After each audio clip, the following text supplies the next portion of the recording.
नमस्कार. श्री स्वामी समर्थ महाराज की जय. आपल्या जीवनात पाण्याला किती महत्त्व आहे हे आपण सर्वजण जाणतोच.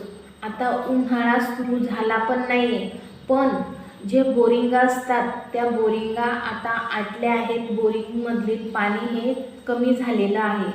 मग तुम्हीच विचार करा, जे ऊन पडतं, ऊन पडल्यावर आपल्याला जी पाण्याची गरज असते ते पाणी आटून जातं.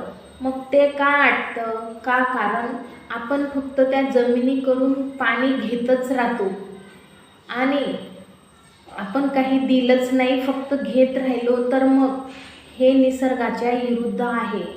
निसर्ग स्वतःजवळ काही न ठेवता दुसऱ्यांना देत असतो, म्हणून तो देवाला आवडतो आणि परत निसर्गाला बहरू देतो.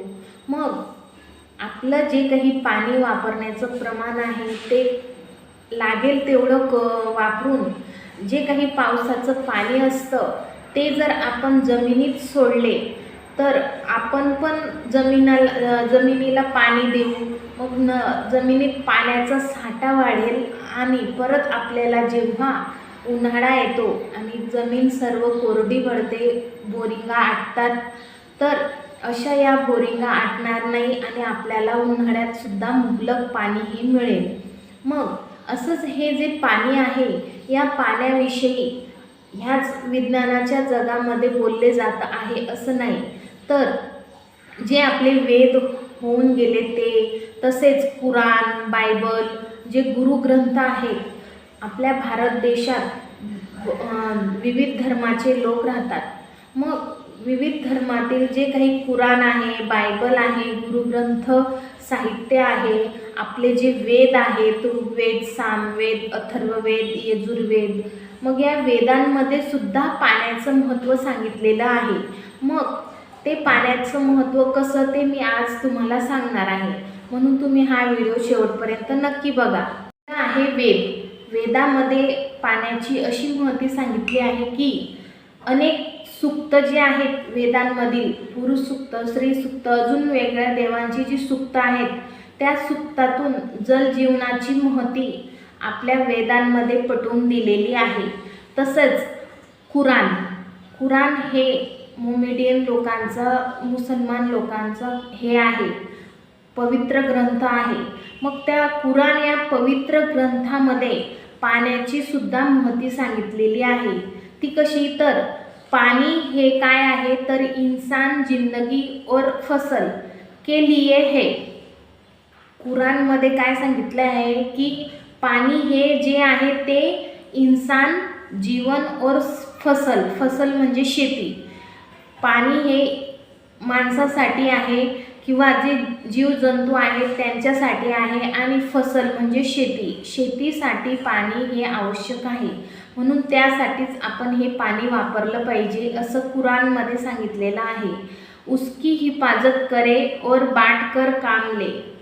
उसकी हिफाजत करे याने जे पाणी आहे त्या पाण्याची जे काही हिफाजत आहे, साठवणूक आहे, अतिवापर आहे तो टाळा आणि काम बाटकर करेल. त्याचप्रमाणे बायबल या ग्रंथामध्ये पाण्याविषयी असं सांगितलं आहे की ईश्वर की आत्मा पानी पर निर्भर है, पानी पर विराजित है.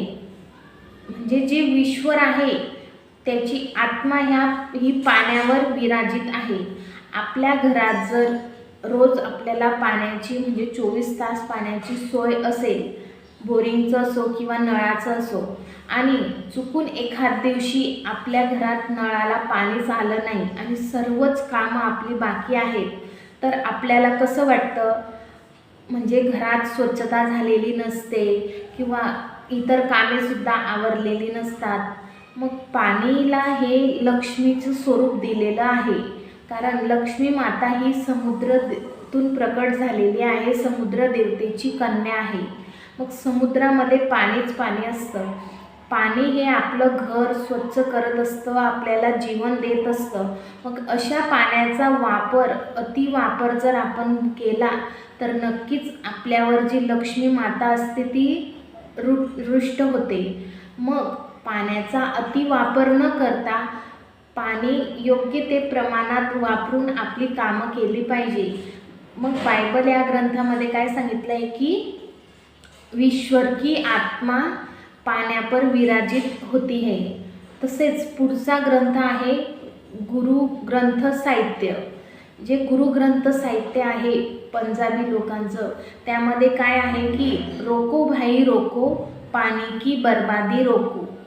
बघा, हे जे ग्रंथ आहेत हे काही आताच 21व्या शतकात झालेले आहेत असं नाही, पूर्वीपासून हे ग्रंथ लोक वाचत आहेत। मग गुरु ग्रंथ साहित्यामध्ये असं लिहिलेलं होतं की रोको भाई रोको, पाणी की बर्बादी रोको।